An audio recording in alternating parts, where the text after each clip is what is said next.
Lux নিবেদিত।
শুভ্র নামের ছেলেটা ও খুব ডিস্টার্ব করছে, আর এই বাড়িতে রাতে যে কান্নার শব্দ, ওটার জন্য ও নাকি ঘুমোতে পারছে না। এটা কোনো কথা হলো? এসবের জন্য এই বাড়ি ছেড়ে চলে যাবে? তুমি কি আসলেই চলে যাবে আর কোনোদিনই বাড়িতে আসবে না? ধরবো কা, আসবো না কেন, অবশ্যই আসবো। ইনফ্যাক্ট যখন ইচ্ছা করবে তখনই তোদেরকে এসে দেখে যাব, ঘুরে যাব। রাশেদ কোথায়? ও ওর এক বন্ধুর বাসায় আছে। রাতের বেলা বাসায় থাকলে যদি পুলিশ অ্যারেস্ট করে সেই জন্য আসেনি। আমি ওকে আসতে মানা করেছি, সব কিছু নর্মাল হোক। আচ্ছা, ছেলেটা কি জালালের কেউ? আর ছেলেটা তো কিছু করেনি, ওকে তো রাশেদই মেরেছে। বাবা, রাশেদ ওকে ইচ্ছে করে মারেনি। ওই ছেলেটা রাশেদকে অনেকদিন যাবৎ বিরক্ত করতো। ঘটনার দিন সব কিছু মিলিয়ে রাশেদ একটু আপসেট ছিল, যে কারণে ও মেজাজটা কন্ট্রোল করতে পারেনি। কিন্তু কি বিরক্ত করতো আর কেন বিরক্ত করতো? কেন বিরক্ত করতো সেটা তো রাশেদ নিজেও জানতো না। মানে ওই ছেলেটা নাকি রাস্তায় প্রায়ই ওকে মানে বলতো যে তুই ডাক্তারি করতে পারবি না, আর ওর চেম্বারে যেতে বাধা দিত। তাহলে আমি নিশ্চিত যে ও জালালেরই লোক। ওরা কি মামলা করেছে? না, মামলা এখনো কেউ করেনি, মানে ছেলেটার পরিচিত কেউ এখনো আসেনি। ছেলেটার ট্রিটমেন্ট ঠিকমতো হচ্ছে তো? ও মারা গেলে তো রাশেদ। ছেলেটির মারা যাওয়ার মতো অবস্থা না বাবা, তারপর আমি চেষ্টা করছি বেস্ট ট্রিটমেন্টটা দেওয়ার জন্য। আমাকে মনে হয় জানিস, ছেলেটাকে পাহারা দিয়ে রাখা উচিত। যদি ওকে জালাল মেরে ফেলে তাহলে কিন্তু রাশিদ ফেঁসে দেবে। না না মা, জালাল চাচা ওখানে যেতেই পারবে না, আমি সিকিউরিটিকে বলে দিয়েছি। বাবা জামিল, এসব থেকে মুক্তি কি? এই সারাটা জীবন আমি নির্ভেজাল কাটিয়ে দিলাম, এখন আর আমি এসব নিতে পারছি না। তুই একটা ব্যবস্থা কর, আমি আর পারছি না। তুই বাবা একটু জালালের সাথে কথা বল, আমি আর পারছি না। আমিও তাই ভাবছি, জালাল চাচার সঙ্গে একটু বসতে হবে। আরে ওর সাথে বসে কি হবে? ও তো বাড়ি চাইবে, দিবে বাড়ি ওকে? দেখি না, মানে কি বলতে চাই সেটা আলাপ আলোচনা করে দেখি। তোর ওই ঝামেলাটার কি অবস্থা? ওটা খুব শিগগিরই শেষ হয়ে যাবে বাবা, তুমি এটা নিয়ে একদম চিন্তা করো না তো। আচ্ছা মা, রুবিকে বলো যেন সাবধানে থাকে, বাসা থেকে বের টের না হয়। ও তো ঘর থেকেই বের হয় না, কি যে হয়েছে ওর আল্লাহ জানে। আচ্ছা, আমি রাশেদের সাথে একটু কথা বলতে পারবো না? না না না, ও রাশেদই তোমাকে ফোন দেবে, আমার সঙ্গে সেভাবে কথা হয়েছে, আর বলেছে যে ওকে নিয়ে একদমই টেনশন করবে না তুমি।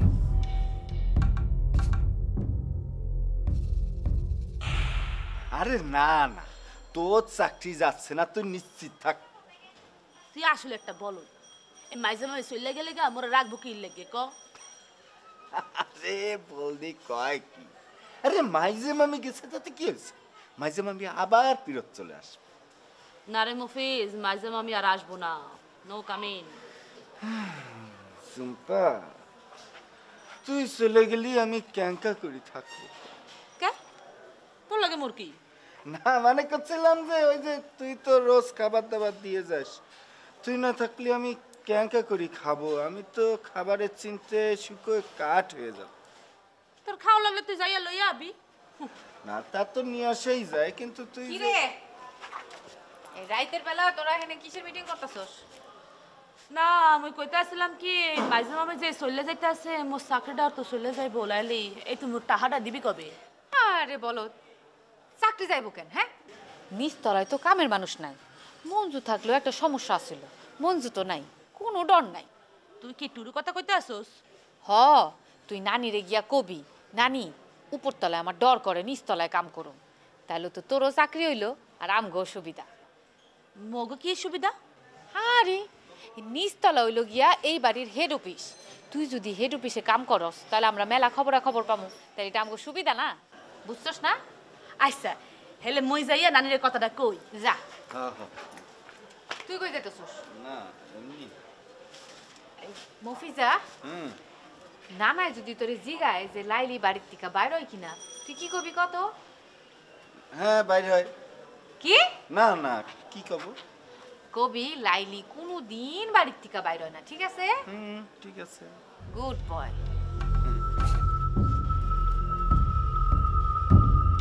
গুড বয় টাকা না পালি পরে ব্যাড বয় অতি সময় লাগবে না, তখন টের বাবা নেই। গুড বয় সব করে দেবো, তুই বাড়ি বাইরে বাইরে যাস দেখিস।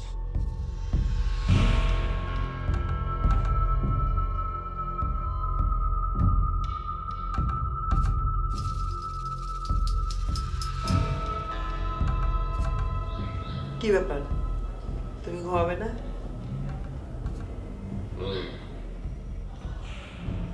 ঘুমাবো ঘুমাবো, তুমি ঘুমাও। তুমি এত চিন্তা করছো কেন? কি হয়েছে বলো তো?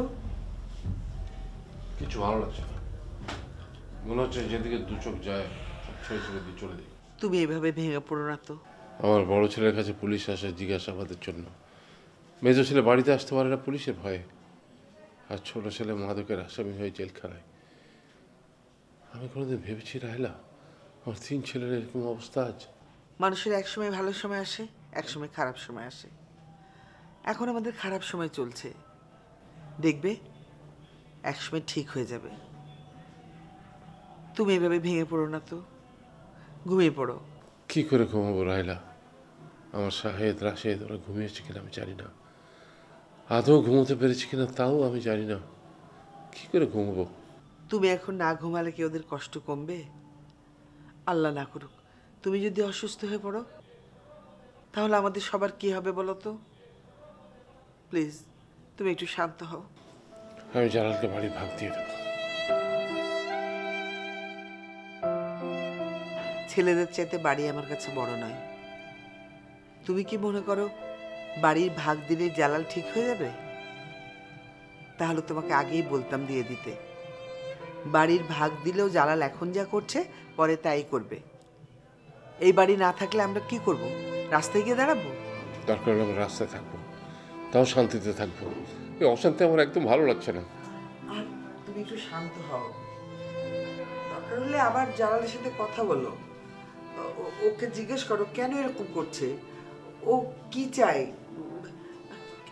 তুমি ওর সাথে একটু কথা বলো, নিজে নিজে এভাবে সিদ্ধান্ত নিও না। জামিল আছে, রাশেদ আছে, ওদের সাথে কথা বলো, দেখো ওরা কি বলে।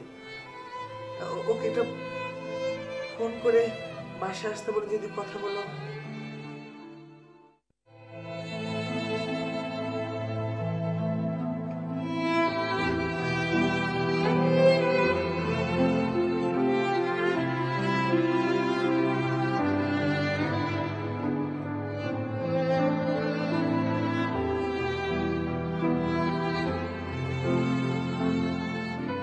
জি বলেন। কাল একটু আমার সাথে দেখা করতে পারবি? কই দেখা করতে হবে? আমার বাসায়। কন? তোর যখন সময় হয়। ঠিক আছে, কাল রাইতে আমু। কি বললো? কালকে আসবো বলবো। বাসায় এলে পিটিয়ে মারবে। না না, কালকে কিছু বলবো না।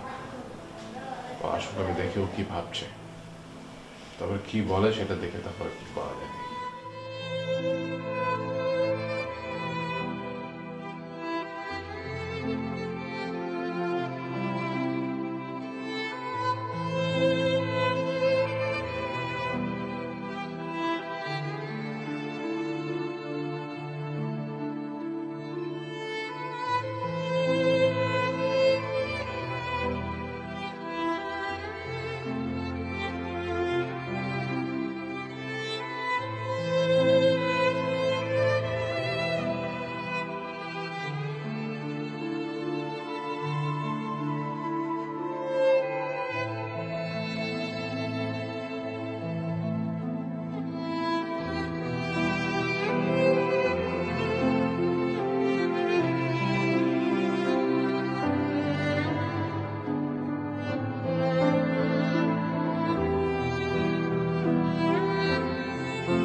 তুই ছোটবেলা থেকে আমাকে শত্রু ভাবতি। আমি তোকে যতই আপন ভাবতাম, তুই আমাকে ততই শত্রু ভাবতি। কেন ভাবতি সেটা আমি জানি না। সেটা কি এই জন্যে যে তোর আর আমার ভাই সম্পর্কের মাঝে সৎ বলে একটা শব্দ আছে, সেই জন্যে? তুই এখন আমার পরিবারের জন্য যা করেছিস আর যা করছিস, তাতে তোর সাথে এভাবে ঠান্ডা মাথায় আমার কথা বলার কথা না।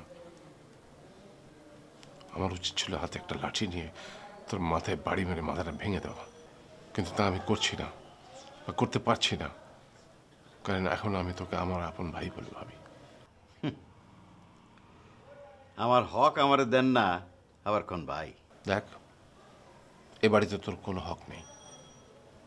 হ্যাঁ, তুই বলতে পারিস যে আমাদের বাবা আমাকে লেখাপড়া শিখিয়েছেন, আর আমাকে লেখাপড়া শেখাতে গিয়ে যে টাকা পয়সা খরচ হয়েছে সেজন্য তোকে লেখাপড়া করাতে পারেননি। আমি লেখাপড়া শিখে চাকরি করেছি, চাকরি করে আমি এই বাড়িটা বানিয়েছি। এক কথায় বলতে পারিস যে হ্যাঁ, আমার লেখাপড়ার পিছনে তোর একটা ত্যাগ আছে, কিন্তু তার মানে এই না যে তোর এই বাড়িতে হক আছে, তোর কোনো অধিকার আছে। এ কথা তো সত্যি না। ভাইজান, আপনার এই সুন্দর সুন্দর কথা দিয়ে আমার পেট ভরবে না। আপনি যেদিন আমার জেলে দিছিলেন সেই দিনে বুঝতে পারছি আমার কোনো ভাই নাই। আমার হক, আমার ন্যায্য, আমার বুঝা কাইরা নিতে হবে। তোর হক নেই। তুই তোর এই মিথ্যা হক আদায়ের জন্য আমার গোটা পরিবারটাকে ধ্বংস করে দিচ্ছিস। জালাল, আমি তোর কাছে হাত জোর করে বলছি, তুই চলে যা, চলে যা। তুই আমাকে আর কষ্ট দিস না। ভাইজান, এইখানে আমি 10টা ফ্ল্যাট পাই। যদি ডেভেলপার এইটারে ডেভেলপ করে তাহলে আমার ভাগ্যে পড়ে 9টা, আর একটা পাই ওই যে আমার জেলে দিচ্ছেন। এলি আমার 10টা ফ্ল্যাট আমার বুঝাই দেন, ভাইয়ের টাকা দেন, আমি জায়গা। 10টা ফ্ল্যাটের টাকা আমি কোথায় পাবো বল জালাল? আমার কাছে তো এই বাড়িটা ছাড়া আর কোনো টাকা পয়সাও নেই। থাকলে তো আমি বাড়িটা তোকে দিয়ে দিতাম, আর এই বাড়িতে তো আমার ছেলে মেয়েরাই থাকে। আপনার পোলা মায়ের কথা আপনি ভাবতেছেন, আমার পোলা মায়ের কথা আমার ভাবতে হইব না। আপনার সঙ্গে কথাকে সময় নষ্ট করে কোনো লাভ নেই। আমার 10টা ফ্ল্যাটের দাম, আর না হইলে আমার অর্ধেক বাড়ি লিখে দেন, আমি জায়গা। তুই না এই বাড়ির ছাদে একটা ঘর উঠাতে চাইলি, এখন আবার অর্ধেক আসলো কোথা থেকে? তখনকার কথা তখন, এখনকার কথা কার? আরো দেরি করলে কিন্তু ভাইজান পুরোটাই দিতে হবে। এখন দেখেন কি করবেন, আপনি কি করবেন না করবেন সেটা জানায়েন, আমি আসবো। আর বাড়ি না দিলে তুই এইভাবে এই পরিবারটাকে ধ্বংস করতে থাকবি? আমি তো কোনো কিছু ধ্বংস করতে পারি না ভাইজান। আপনি আমার ঠকাইছেন, আর ফল আপনি পাইতেছেন। আমার ন্যায্য 10 ফ্ল্যাটের টাকা আমারে দিয়ে দেন, দেখবেন সব ঠিক হয়ে গেছে। জালাল, জালাল, দয়া করে তুই আর আমার এই পরিবারের ক্ষতি করিস না ভাই। আগে ভাইয়ের জিনিস বাইরে বুঝাইয়ে দেন, তারপর ভাই ভাই কইলেন। আসি।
কে ভাতিজা, কও ডাকছো কে?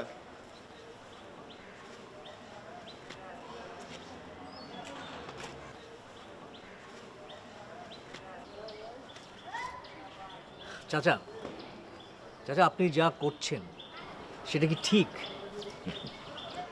ভাতিজা, তোমরা আমার সাথে যা করছো সেটা কি ঠিক? আপনি আমাদেরকে বাধ্য করেছেন। তোমরা আমারে বাধ্য করছো। আপনি অন্যায় করেছেন, তার শাস্তি আপনি পেয়েছেন। ভাতিজা, তোমরা আমারে অন্যায়ভাবে শাস্তি দিছো। আমি আমার ন্যায্য চাইছি, তোমরা আমার জেলে পাঠাইছো। শাস্তি তো তোমগো পাও না।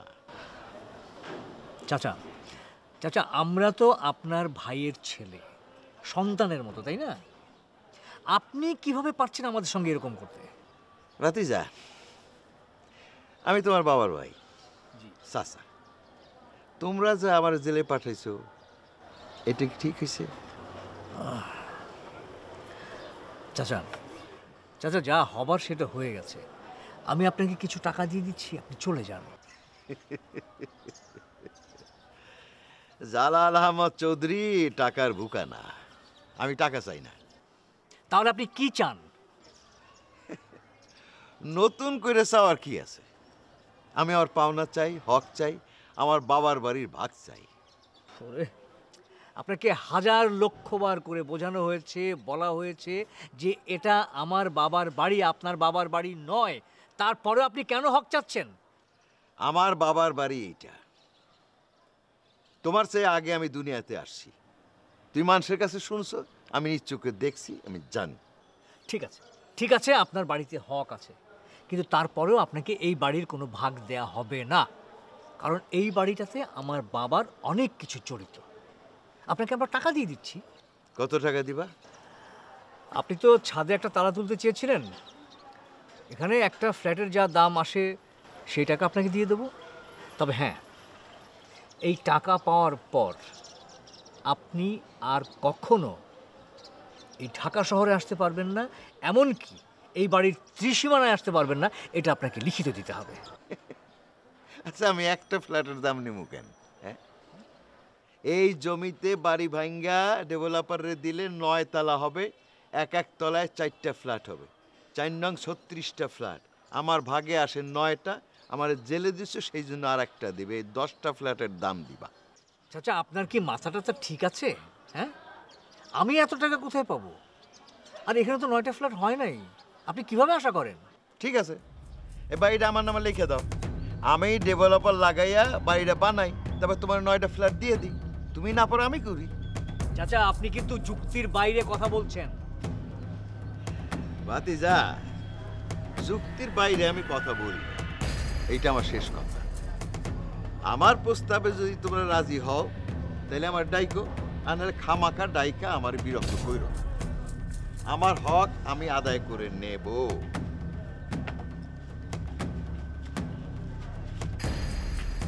ও, আর একটা কথা ভাতিজা, তোমরা আমার জেলে পাঠাইয়া কামটা ভালো করো না।